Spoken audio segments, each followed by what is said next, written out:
Eu quero dizer para você que você tenha liberdade aqui. Aqui nós estamos na presença do Senhor. Nós estamos aqui na presença do nosso Deus. Aqui não é um ambiente restrito, que na verdade é um ambiente público, aberto para todos que quiserem adentrar aqui. Todos são bem-vindos. Nós não somos uma sociedade, né?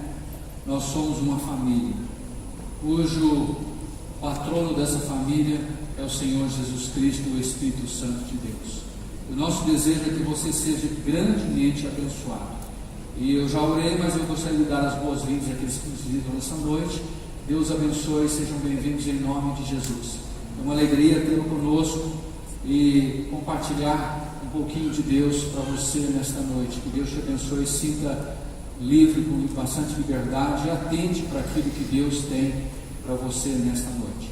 Eu quero ler um salmo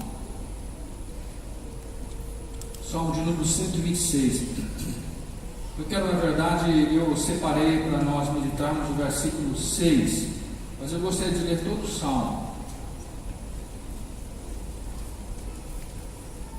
Salmo 126, bem no meio da Bíblia.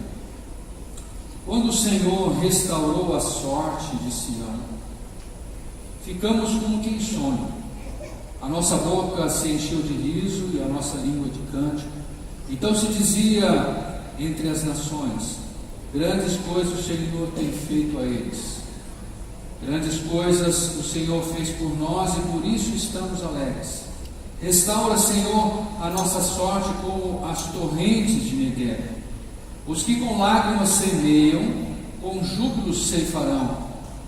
Quem sai andando e chorando enquanto semeia, voltará com júbilo trazendo os seus feixes. Em outra versão diz assim: aquele que leva a preciosa semente, andando e chorando, voltará sem dúvida, com alegria, trazendo consigo os seus molhos, a sua colheita.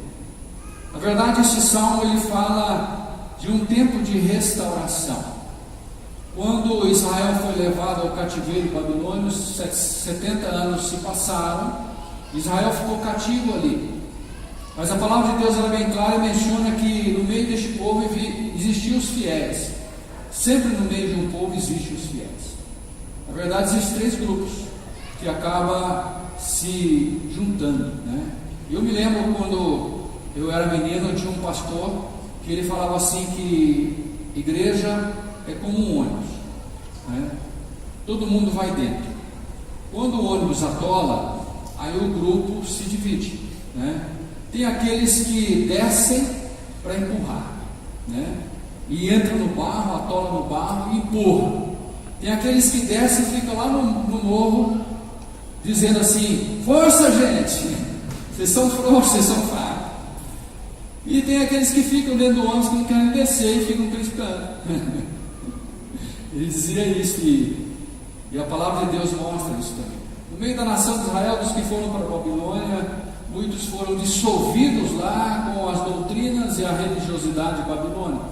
Mas existiam os fiéis, existiam aqueles que realmente se dobravam diante de Deus e choravam por Israel, a pátria deixada. Choravam pelos seus costumes, choravam pelo templo de Deus, choravam pela presença do Senhor. E depois de 70 anos, Deus levanta um homem chamado Ciro e leva de volta esse remanescente de Israel, esse povo fiel, leva de volta e repatria em Israel, em Jerusalém. E aí o salmista escreve este salmo, que é um consolo para os que choram, né? Então eles falam que o que nós recebemos, a restauração, é como um sonho, é algo tão bom que nós não estamos nem acreditando. 70 anos é mais do que uma geração, né? Muitos nem sabiam de ouvir contar, mas não sabiam a realidade do que era Israel. E muitos voltaram para lá, foram conhecer, e muitos voltaram e regressaram realmente para Israel, foram repatriados. E a alegria era muito grande que eles sentiam que estavam sonhando. Sabe aquele negócio que o negócio é tão bom que você não quer nem acordar, que parece que eu estou dormindo. Se eu acordar, estraga, né? E você não quer acordar mesmo, né? Israel estava vivendo isso. Mas Israel, esse salmo ele mostra algo interessante e importante, que Israel estava vivendo aquelas vidas que estavam sendo restauradas, levadas de volta para Israel. Eles estavam vivendo a consequência, a colheita de uma semeadura. Naquele tempo eles semearam fidelidade, eles semearam clamor ao Senhor, eles semearam busca ao Senhor, e eles receberam de Deus agora essa recompensa, essa consequência da semeadura, e eles voltam realmente para Jerusalém, alcançando o sonho deles, alcançando o propósito deles. Eu quero fechar esse parênteses desse salmo, eu quero voltar aqui para a palavra que o Senhor colocou no meu coração. Na verdade, esse salmo, esse versículo 6, eu vou repetir, me permita, diz: aquele que leva a preciosa semente andando e chorando, voltará sem dúvida, diga comigo, sem dúvida, com alegria, com resultados positivos. Então esse salmo, ele tem duas coisas que nos atraem. A primeira é a alegria. Você deseja ser alegre? Eu vou melhorar a pergunta ficou mal colocada. Você deseja continuar alegre? Amém? Então, alegria é algo bom. Alegria é uma manifestação emocional nossa de coisas boas que acontecem, Você vê a noiva no dia do casamento, meu Deus, ela se veste com aquela roupagem toda, e a alegria faz ela tampar todo o sentimento de uma roupa estranha, Você pensar bem, é bem estranho aquilo, Mas a alegria dela é muito grande, e todo mundo acaba se alegrando de ver a alegria da noiva, Então, a alegria é algo bom que todos nós buscamos. Nós queremos viver essa alegria, viver essa felicidade, viver o prazer da vida, gozar das coisas boas da vida. Nós queremos isso para nós, e nos fere quando a alegria é roubada, quando a alegria é tirada de nós. Alegria é algo que nós almejamos, é uma das coisas que nos atrai. E a outra coisa que nos atrai é colheita, resultado, Eu sei que quando o lavrador planta, ele se alegra com o plantio, e depois ele pode se alegrar com a colheita ou se entristecer com a colheita, Esse ano estava uma prova de fé aqui no Taquarena, 20 e poucos dias sem chuva em alguns lugares, e alguma planta sofrendo já a consequência com isso, e aí parece que aquela alegria começa a ser roubada, Aí uma colheita que deveria gerar alegria pode gerar tristeza. Meu pai falava assim: vamos ver no fritar dos ovos, Isto é, depois de resumir tudo, vamos ver o que se a gente chora ou a gente ri, Então é bem dessa forma. Mas a colheita, quando se fala em resultados positivos, o resultado nos alegra. Mas este verso ele nos mostra um princípio inviolável, algo imutável, que não se muda, que muitas vezes nós queremos pular isso na nossa vida. Nós queremos resultados, mas não queremos semear. Mas a colheita, o resultado é para quem? Para quem? Quem semeia. A palavra de Deus, Paulo fala em Coríntios: quem semeia pouco, colhe pouco. Quem semeia muito, colhe muito. Quem planta 1 litro de feijão, vai colher o resultado de 1 litro de feijão plantado. Quem planta 10 sacos de feijão, vai colher o resultado de 10 sacos de feijão plantado. É o que a palavra de Deus diz. E muitas vezes nós queremos a colheita, mas não queremos semear. E pior ainda, muitas vezes nós semeamos feijão e queremos colher abóbora. Não tem como. A palavra de Deus lá em Gálatas capítulo 6, Paulo diz assim: tudo que o homem semear, isso também ele se fará. Nós olhamos isso, tiramos isso como lição para nós no reino físico. Você planta arroz, come arroz, planta feijão, come feijão. Mas o que eu preciso enxergar é que isso no reino espiritual é funcional isso. E isso é inviolável. Isso na verdade é um princípio de Deus que ninguém pode mudar. Em Gálatas capítulo 6, versículo 7, Paulo fala assim: porque Deus não se deixa escarnecer, que tudo que o homem semear ele vai colher. E o versículo 8 diz assim: quem semeia na carne colherá corrupção, mas quem semeia no Espírito colherá a vida eterna. O que Paulo está querendo dizer? Que aquilo que nós semeamos na nossa carne O dia que nós formos embora, vai servir para nada. Para você, para mim, para quem for, nada. Pode servir para os outros brigarem, para os outros discutirem, desentenderem, pode servir.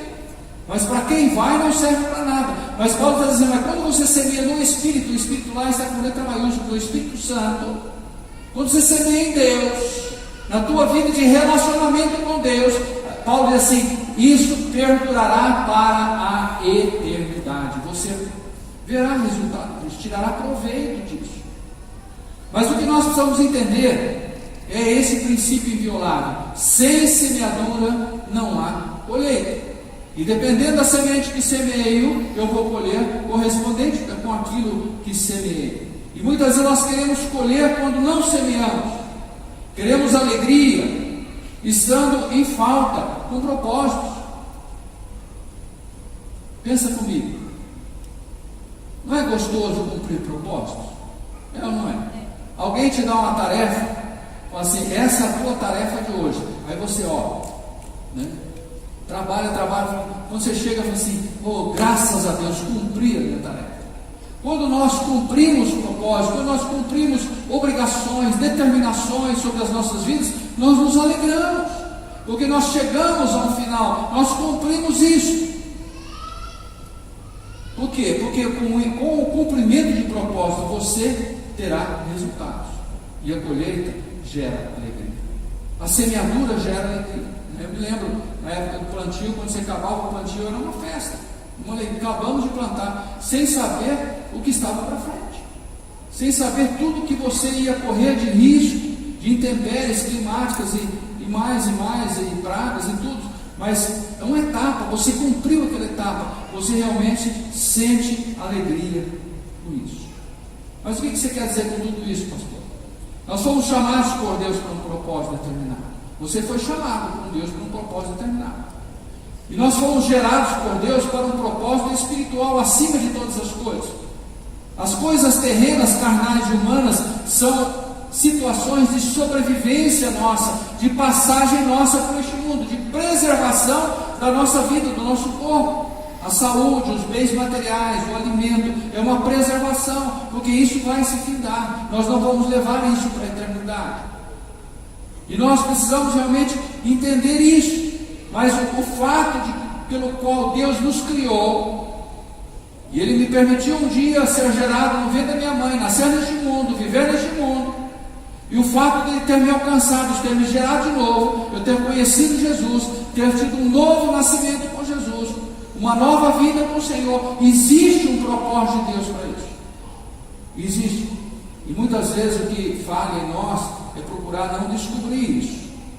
Tem pessoa que fala assim, eu não sei qual é o propósito de Deus para mim. A Bíblia é clara a respeito disso. A Bíblia é clara a respeito disso. Existe um propósito de Deus para nós. E eu quero mencionar aqui, o Senhor nos chamou para quê? O Senhor te salvou para quê? O Senhor te redimiu para quê? O Senhor te curou para quê? O Senhor te libertou para quê? Para você viver feliz, satisfeito, tranquilo também, mas não foi somente para isso. Ele te chamou e te levou a essa condição para que você levasse isso para outras pessoas e fazê-las viver esta condição que você tem vivido. O Senhor te chamou, o Senhor te resgatou para você anunciar o propósito de Deus para a vida do homem, porque Deus não criou o homem para ir para o inferno. Deus criou o homem para a salvação.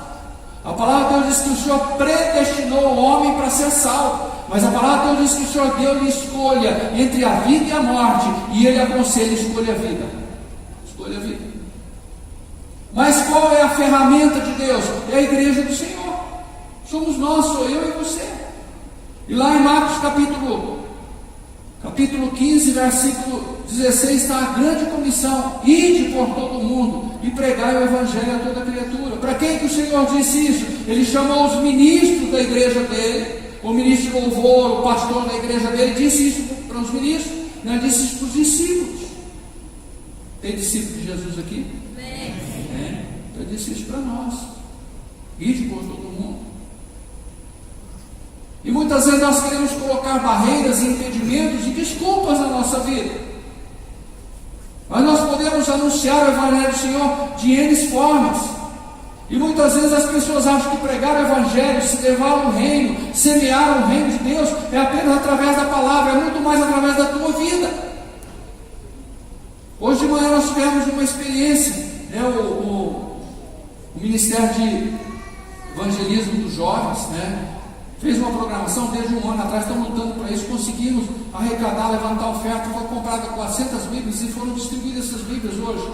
Não conseguiu distribuir todas porque muitas casas estavam fechadas, pessoas viajando e outras dormindo e não quiseram acordar. Mas o pessoal que foi, nós que fomos lá, voltamos, o pessoal que foi voltou maravilhado, foi para distribuir lá, acho que foi meia hora, né?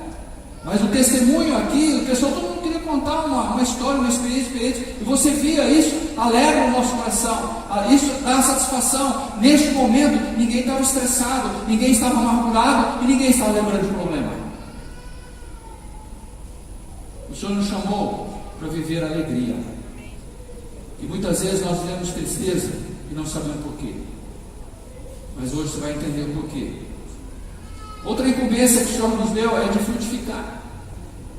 João 15,16 diz: não fosse vós que escolhesse a mim, mas eu vos escolhi-vos no meio para que vás e deis frutos. Ah, pastor, mas esse fruto aí não são vidas. Não importa, mas através do fruto do Espírito na tua vida vai gerar vida, pode ter certeza disso. Através da ação de Deus na tua vida vai gerar vida. É o teu testemunho no trabalho, é o teu dia a dia, é aquilo que as pessoas ficam te filmando lá no ambiente em que você vive. E quando sem palavras algumas, elas podem dizer um para o outro: aquele rapaz, aquele moço, aquela moça é diferente, a vida dele é diferente, a conversa dele é diferente, a atitude dele é diferente. Eles podem até te criticar, ele pode até te discriminar, mas a hora que a barriga doer, eles vão correr atrás de você e falar assim: ora por mim, estou precisando. Porque eles sabem que há uma ação de Deus na tua vida, e existe algo especial em você. E isto que você vive dia a dia é uma frutificação, é uma consequência da ação do Espírito em você, é fruto do fruto, eu poderia dizer assim, é fruto do fruto. E Deus te chamou para isso, você foi chamado para isso, não foi para outro propósito, você foi chamado para isso. E a palavra de Deus ainda diz que nós fomos chamados para mais uma coisa: ensinar, fazer discípulos. João capítulo 28, versículo 19, diz: ide, ensinar, fazer discípulos. Eu quero dizer para você nessa noite que anunciar o Evangelho é para todos. O Evangelho é para todos, independente de raça, de cor, de tribo, de língua. E a palavra diz que o Jesus não voltará enquanto o Evangelho não for pregado a todo ser humano. Todo mundo precisa saber e ouvir para eles poderem decidir. O Evangelho é para todos. A frutificação é para todo tempo. É dentro de casa, é no trabalho, no dia a dia. Dentro de casa, dentro de casa. Dentro de casa, quando larga a máscara atrás da porta, é dentro de casa. Dentro de casa, quando eu sou quem sou. E não preciso ficar escondendo de ninguém, porque a Gilmar sabe disso. 38 anos já vai fazer. Ela sabe disso. Não precisa esconder. Então é aí que precisa a minha frutificação. É no dia a dia, é em contato, é em relacionamento. É encontrar com o irmão lá na rua e tratar ele da mesma forma que você trata com ele aqui dentro da igreja. Da mesma forma. Não é fingir que não vê, não. Isso é frutificação. É fugir do pecado. Apartar do pecado. A palavra de Deus: aparta do pecado, faça o bem, procura a paz e siga. Isto é frutificação. É para todo tempo, para toda hora. Ninguém tira férias de andar no Espírito. Ninguém tira férias de frutificar no Senhor. Porque se tirar férias, o diabo estraga as férias. Ele estraga as férias, porque ele não cochila, ele não dorme. A frutificação é para todo tempo, e fazer discípulo é para os seguidores. Não adianta. Jesus, ele andou rodeado de milhares de pessoas, mas quem ele fez discípulo? 12 apenas. Porque aqueles que caminharam com ele, aqueles que não eram apenas envolvidos, mas aqueles que eram comprometidos com ele. O discipulado é para isso, é para gerar discípulos comprometidos, e esses discípulos comprometidos gerarão discípulos comprometidos, e o reino vai se expandindo através disso. E é por isso que o reino do Senhor chegou a nós hoje com tanta dificuldade, com tanta barreira. Ele atravessou 2000 anos de perseguição, Leia a história que você vai ver. No tempo da perseguição, no tempo do Império Romano, pessoas foram mortas. No tempo da Inquisição, nos anos negros da Inquisição, pessoas foram mortas, Bíblias foram queimadas, com a intenção de neutralizar o Evangelho, mas o Evangelho não está em papel, o Evangelho está no coração das pessoas transformadas, através do poder do Espírito Santo, e isso ninguém destrói. Não existe partido político que destrua isso, não existe ideologia que destrua isso, porque isso é estabelecido por Senhor dos Senhores, do Rei dos Reis. As pessoas podem destruir as pessoas, mas o Evangelho jamais será destruído, até que a glória do Senhor se complete, e o Senhor venha buscar a sua igreja dos ares, e levará a sua igreja para estar com Ele eternamente na glória, e eu estarei lá, pode ter certeza, eu quero te ver lá, amém? Tu vai estar lá? Amém? Olha, eu quero te ver lá. Essa é a incumbência da igreja, essa é a missão da igreja. Quem é a igreja vive isso. Quem é a igreja deseja isso. Quem é a igreja, isso flui de uma forma natural, é consequente, é fruto. O pé de laranja tem que ficar lá orando: Senhor, tem misericórdia, que esse ano eu venha produzir laranja e não produza melancia. Por quê? Porque pé de laranja é natural da laranja. Cristão fiel ao Senhor, ele vai produzir compromisso com Deus e vai produzir missão do Senhor. Ele vai viver isso. Mas quando ele não vive isso, ele vive frustrado. Quando ele não vive isso, ele só vê problema, só vê dificuldade. Quando ele não vive isso, ele critica, ele cria problema. Quando ele não vive isso, ele se torna um problema. Mas quando ele vive isso, ele deixa ser problema para ser bênção do Senhor. Ser bênção do Senhor. Quando a igreja está envolvida com o Evangelho, quando o povo de Deus está envolvido com o Evangelho, ele não tem problema com fofoca, ele não tem problema com mentira, ele não tem problema com isso, ele não tem tempo para isso. Essas coisas são coisas que enojam, irritam. E você pensa que é um negócio que irrita isso. Você quer me ver irritado, fofoca para mim, né? Se aguentar, né? Se aguentar depois, o troco. Irmãos, nós precisamos deixar das coisas de meninos e viver como adultos no Senhor, fortalecidos no Senhor, olhar para o reino, olhar para as pessoas que estão se perdendo. A igreja precisa viver isso, a igreja precisa respirar isso. Existe uma insatisfação de vidas de pessoas dentro das igrejas. Por quê? Por que essa insatisfação? Porque não cumprem propósitos, porque estão fora da direção de Deus, não caminham na direção do Espírito. Uma insatisfação toma conta de almas, de vida, de coração. As pessoas vivem amarguradas, as pessoas vivem tristes, e isso muda o foco, tira a direção. Enquanto elas estão tristes aqui, retraídas aqui, pessoas estão caminhando para o inferno. E a responsabilidade da igreja. E não existe, irmãos, não existe na Bíblia outro caminho para Deus fazer refletir a sua glória na terra, se não for através da igreja de Jesus Cristo. Não tem outro, não tem um outro plano, não tem um plano C. O plano B foi Jesus de Deus. Não existe um plano C para a face da terra. Não existe outro plano. A igreja do Senhor é a única forma da manifestação da glória de Deus na terra. Se a igreja falhar, o mundo estará perdido. Se nós falharmos, Altaquari estará perdido, o mundo estará perdido, Mato Grosso estará perdido. Nós vamos despertar para isso, nós vamos nos alegrar no Senhor. Fomos chamados por Deus exatamente para isso, mas o inimigo e a nossa carne nos tem tirado fora. Eu preciso trabalhar. Há quantos anos você está trabalhando, meu irmão? Precisa trabalhar? Eu também preciso, todos nós precisamos. Mas você não pode fazer isso com um propósito teu principal. Você não pode. Salmo 127 diz assim: se o Senhor não edificar a casa, em vão trabalhos que edificam. Eu sou contra, desculpe o termo, a vagabundo e preguiçoso. Porque a Bíblia diz: ó preguiçoso, vai ter para formiga. E Paulo diz: se for necessário, trabalha dia e noite, para não ser pesado com o irmão.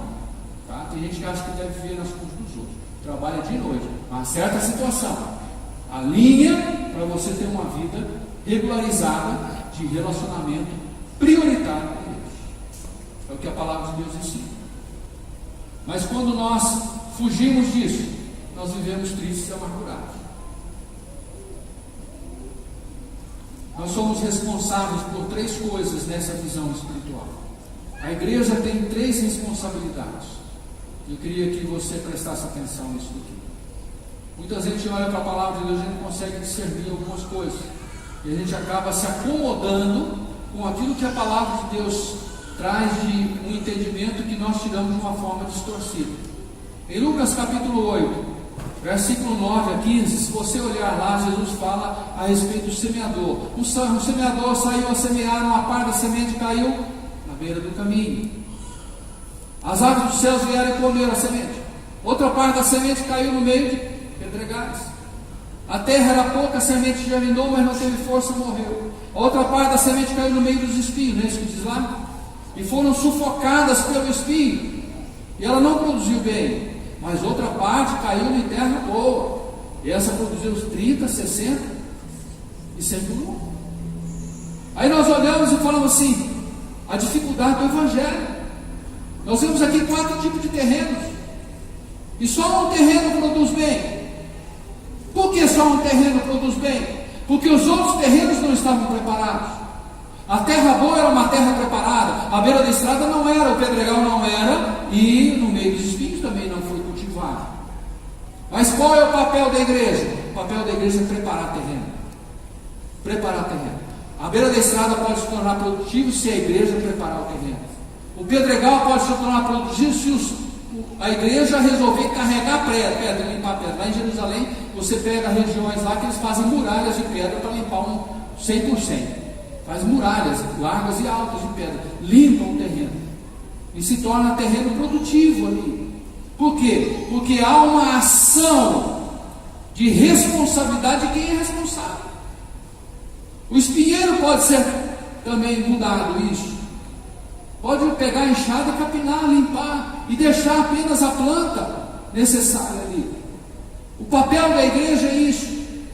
E muitas vezes nós queremos cumprir o propósito de jogar semente, mas não preparar terreno. E como que nós podemos, como igreja, preparar terreno?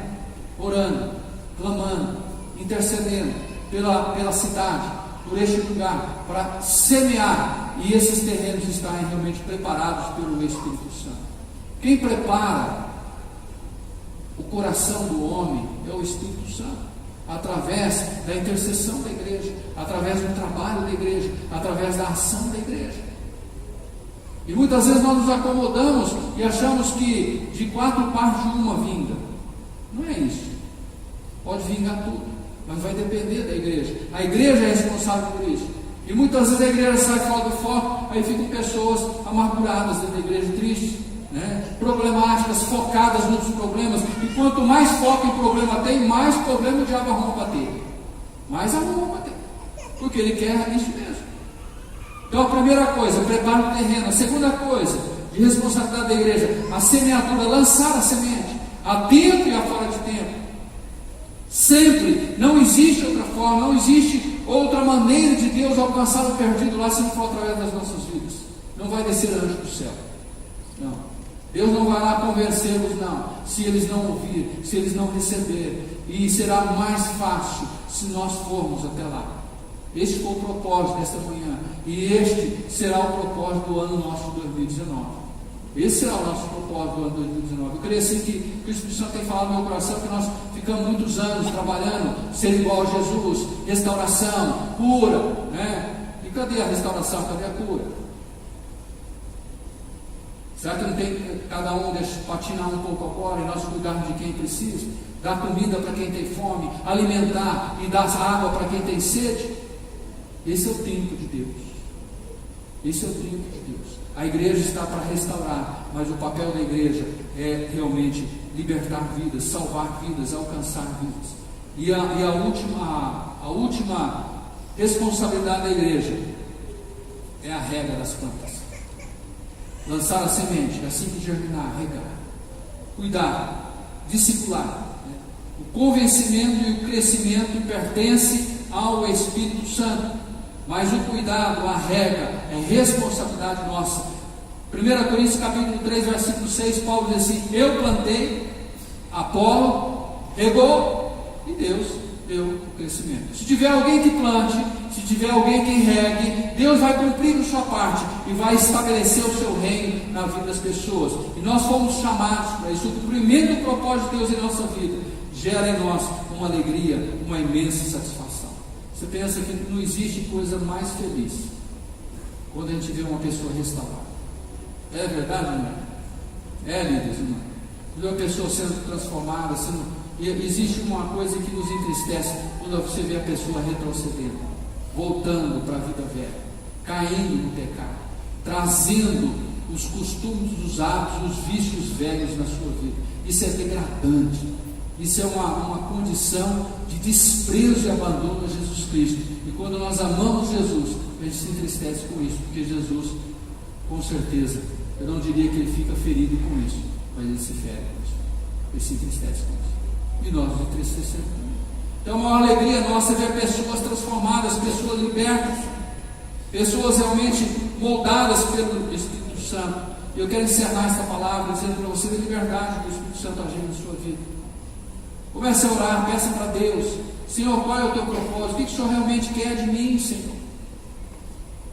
Procure detectar os impedimentos, as dificuldades, procure detectar as barreiras, aquilo que tem travado você. Infelizmente, hoje nós tínhamos as mínimas pessoas aqui, muito poucas pessoas. Eu quero desde já agradecer os líderes de ministérios que incentivaram os seus ministérios, os líderes que estiveram aqui, que Deus abençoe a vida de vocês. Mas não importa, Jesus começou o ministério com 12. Se nós vamos começar com 2, vamos começar com 2, com 3, com 4, não importa. Nós vamos fazer aquilo que o Senhor tem colocado no nosso coração, como igreja do Senhor. E eu queria deixar essa palavra para você, que você se sinta motivado por isso. Precisa haver em mim um motivo, além do meu interesse carnal. Precisa haver em mim um motivo. E eu me lembro que, anos atrás, antes de eu ser chamado, antes do Senhor falar claramente em questão ministerial comigo, eu estava lá em casa, no domingo à tarde, e eu saí na área, e eu olhei para o quintal, olhei para o pátio, olhei para a lavoura, e assim, bati um vazio no meu coração. Eu estava alegre, mas estava triste. Eu estava alegre, mas estava triste. E aquele dia eu orei assim para mim, eu me lembro como se fosse hoje: Senhor, o que tu queres de mim? O Senhor nos trouxeste aqui para o Mato Grosso para nos abençoar, e o Senhor tem nos abençoado, muito, muito. Mas eu sinto que não é só isso que o Senhor quer de mim.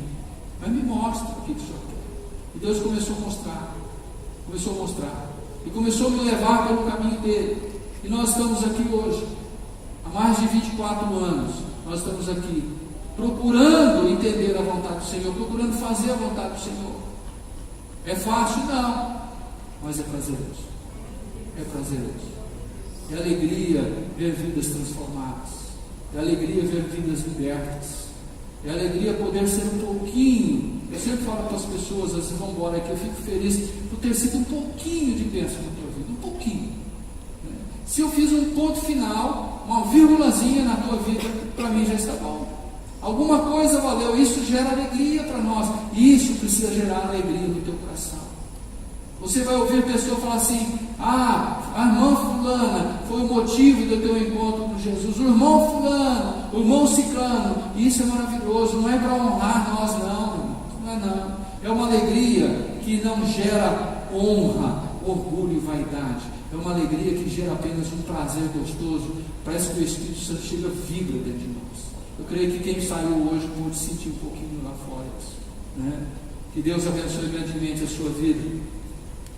Que você não tenha apenas uma motivação por algum interesse. Você quer ser liberto, quer ser curado emocionalmente, fisicamente, amém. Mas existem pessoas também que, após você alcançar essa liberdade, estão querendo serem libertos, estão aguardando você lá fora, para alcançar essa bênção de Deus na sua vida. Que Deus te abençoe. Que nós possamos nos levantar como marca de Deus aqui nesta terra, para este tempo. Este tempo é o nosso tempo. Este tempo Deus nos colocou nesta terra, neste mundo, em Alto Taquari, especificamente. E você que tem desejo de sair de Alto Taquari, a palavra de Deus diz que enquanto não cumprir o propósito de Deus, Deus não muda a gente, né? Então procura cumprir o propósito dele logo, né? Procura cumprir o propósito dele logo, você quer sair, né? Quem sabe você vai ficar tão vidrado que você vai falar, não, eu não quero mais ir embora, né? Que Deus te abençoe, viva feliz realizando aquilo pelo qual o Senhor te chamou e o Senhor te capacitou. Se você quer ser feliz, vai pescar vidas por Jesus. Há muito tempo tinha um decalquezinho que eu vi muitas vezes pregado nos carros aqui em Alto Taquari. Está estressado? Vai pescar.